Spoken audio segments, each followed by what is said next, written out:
ഇപ്പോൾ നിങ്ങൾ Android ഫോൺസിൽ 2 SIM use ചെയ്യുന്നുണ്ടെങ്കിൽ ചിലപ്പോൾ നിങ്ങൾ വോൾട്ടി ഒരു സിമ്മിൽ എനേബിൾ ചെയ്തിട്ടുണ്ടാവും.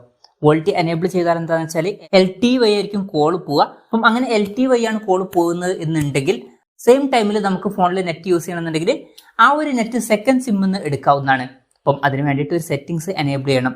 ഇപ്പോൾ ഫസ്റ്റ് സിമ്മിൽ വോൾട്ടി വഴി കോൾ വരികയാണെന്നുണ്ടെങ്കിൽ സെക്കൻഡ് സിമ്മത്തെ നെറ്റ് നമുക്ക് സെപ്പറേറ്റ് വേറെ യൂസ് ചെയ്യാവുന്നതാണ്. അപ്പം ആ ഒരു സെറ്റിംഗ്സ് എങ്ങനെ ചേഞ്ച് ചെയ്യാം എന്നുള്ളതിനെ കുറിച്ചിട്ടാണ് ഈ ഒരു വീഡിയോയിൽ നമ്മൾ പറയാൻ പോകുന്നത്. അതിന് വേണ്ടിയിട്ട് സെറ്റിംഗ്സ് ഓപ്പൺ ചെയ്യാം. സെറ്റിംഗ്സ് ഓപ്പൺ ചെയ്താൽ SIM cards and mobile networks എന്നുള്ള ഓപ്ഷൻ കാണാൻ പറ്റും. ബ്രാൻഡുകൾക്കനുസരിച്ചിട്ട് ഇതിൽ വ്യത്യാസം വരും. ഇപ്പം പോക്കോയുടെയും റെഡ്മിയുടെ ഒക്കെ ഫോണുകളിൽ ഇങ്ങനെയാണ് സെറ്റിംഗ്സ് വരിക. ബാക്കി ബ്രാൻഡുകളിൽ ചെറിയ വ്യത്യാസങ്ങളൊക്കെ വരുന്നതായിരിക്കും. ഇനി എന്തെങ്കിലും ഡൗട്ട് ഉണ്ടെന്നുണ്ടെങ്കിൽ നിങ്ങൾക്ക് ഇവിടെ മൊബൈൽ നെറ്റ്വർക്ക്സ് എന്നുള്ളത് ടൈപ്പ് ചെയ്ത് കൊടുത്താൽ മതി.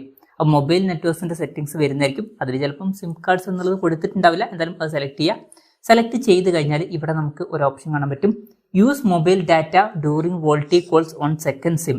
അത് ഓഫ് ആണെന്നുണ്ടെങ്കിൽ ഓൺ ആക്കി വെക്കുക. അപ്പം ഒരു വാർണിംഗ് മെസ്സേജ് വരുന്നതായിരിക്കും. അതിൽ ഓക്കെ ക്ലിക്ക് ചെയ്യുക. അപ്പം അത് കഴിഞ്ഞാൽ വോൾട്ടി കോളിലാണെന്നുണ്ടെങ്കിൽ സെക്കൻഡ് സിമ്മത്തെ ഡാറ്റ യൂസ് ചെയ്യുന്നതായിരിക്കും. അപ്പം ഇങ്ങനെ നമുക്ക് വോൾട്ടി കോൾ വരുമ്പോൾ സെക്കൻഡ് സിമ്മിലെ ഡാറ്റ യൂസ് ചെയ്യുന്ന സെറ്റിംഗ്സ് ഓൺ ആക്കാവുന്നതാണ്. ഈ ഒരു വീഡിയോ നിങ്ങൾക്ക് യൂസ്ഫുൾ ആയി എന്ന് വിചാരിക്കുന്നു. എന്തായാലും ഈ ഒരു വീഡിയോ പറ്റിയിട്ടുള്ള നിങ്ങളുടെ ജെന്യുവൻ ആയിട്ടുള്ള അഭിപ്രായം ജസ്റ്റ് ഒന്ന് കമൻറ്റ് ചെയ്യുക. അതുപോലെ തന്നെ ഇതുപോലുള്ള വീഡിയോസ് ഇനിയും കാണാൻ താല്പര്യമുണ്ടെന്നുണ്ടെങ്കിൽ ഈ ചാനൽ സബ്സ്ക്രൈബ് ചെയ്യാവുന്നതാണ്.